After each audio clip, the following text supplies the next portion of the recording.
The southwest desert stretches endlessly under a merciless sun. A rough wooden fence line cuts through the barren landscape, separating two properties. Title card: Arizona Territory, 1882. A young Apache boy, 12 years old, wearing simple clothes that blend Apache and settler styles, walks along the fence line, checking posts. His name is Tahzay.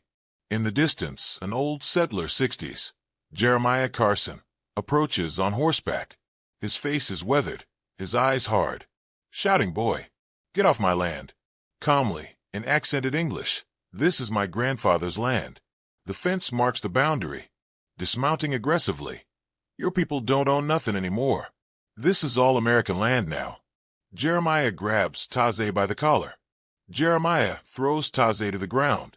The boy tries to stand, but Jeremiah strikes him with his riding crop. "Maybe this'll teach you respect, boy."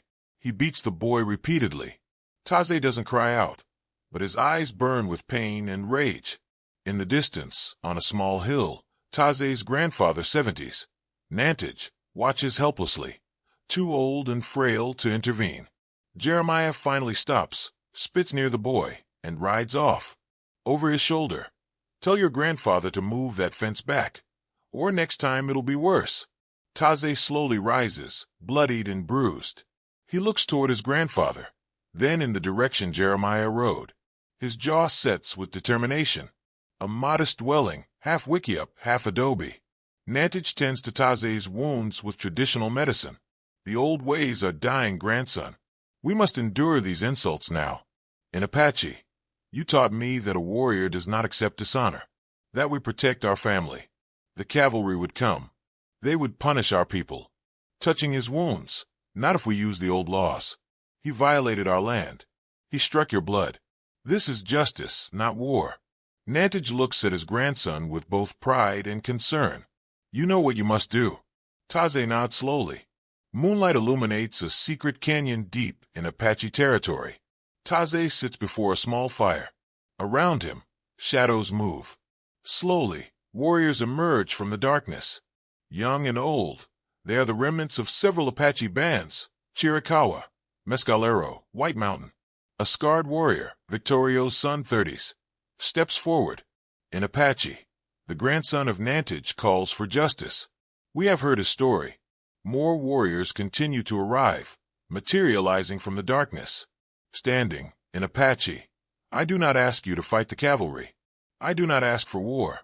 I ask only for what is right under our laws and theirs. A man violated our treaty boundary. He beat a child on his own land. I ask that we show him and his people that Apache justice still lives in these mountains." The warriors murmur agreement. One by one, they step into the firelight. In Apache, in the old days, we would have taken his scalp. But these are new times. "What do you ask of us, young one?" "I ask that we show him dishonor, that we remind him who lived here first, that we take back what is ours." The warriors nod. The count begins.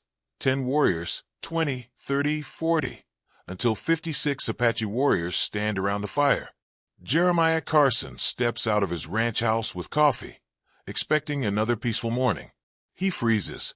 On the ridge above his property, silhouetted against the rising sun, sit 56 mounted Apache warriors in full regalia. They are completely still, like statues carved from the desert itself. Jeremiah drops his coffee cup. In the center of the line, young Tahzay sits on a painted horse, his bruises still visible on his face. For a long moment, no one moves. The warriors simply watch. Wait. Slowly, the warriors begin to advance down the ridge, in perfect formation. Not charging, walking deliberately. Jeremiah stumbles backward into his house. We hear him frantically loading a rifle. The warriors stop at the fence line, the very fence line where Tahzay was beaten. They don't cross it. Tahzay dismounts and walks forward alone. He stops a few feet from Jeremiah's porch. "You beat me on my grandfather's land. You said we own nothing." He gestures to the 56 warriors behind him. These warriors say different. They remember when all this land was ours. They remember when your fences did not exist. A tense silence. "My grandfather is old. He has wisdom.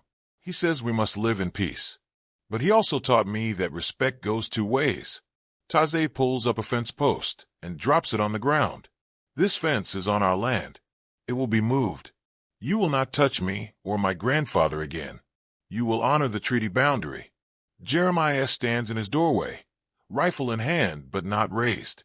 He looks at the army of warriors, all watching him with ancient, knowing eyes. These warriors could have come for war. They came for justice. Next time you raise your hand to an Apache child, remember this morning. Remember that we are still here. We are still a people. Tahzay mounts his horse. The 56 warriors turn their horses as one. They begin to ride away, not in retreat, but in dignified withdrawal. Jeremiah watches them go, his rifle lowering. His wife appears beside him, clutching their young daughter. What will you do? Jeremiah watches the warriors disappear into the desert dawn. Quietly, I'll move the fence. The warriors return to the canyon. Tahzay rides beside Victorio's son. In Apache, you did well, young one. You showed wisdom like your grandfather. In Apache, will they remember? They will remember. The question is, will they learn? The warriors ride into the mountains as the sun climbs higher. Jeremiah Carson and 2 hired hands work to move the fence posts back to the correct boundary line. On the ridge above, Nantij and Tahzay watch. In Apache, you brought warriors but chose wisdom over vengeance. This is the hardest path. In Apache, you taught me that true strength is knowing when not to use it. Nantij places his hand on his grandson's shoulder. The old ways are changing, but honor never dies. You showed him we are still Apache. They watch as the fence is moved to its proper place. The number of warriors who answered Tahzay's call, 56, became a symbol of Apache unity during a time when their people faced extinction. Some stories survive not because of blood spilled, but because of blood saved.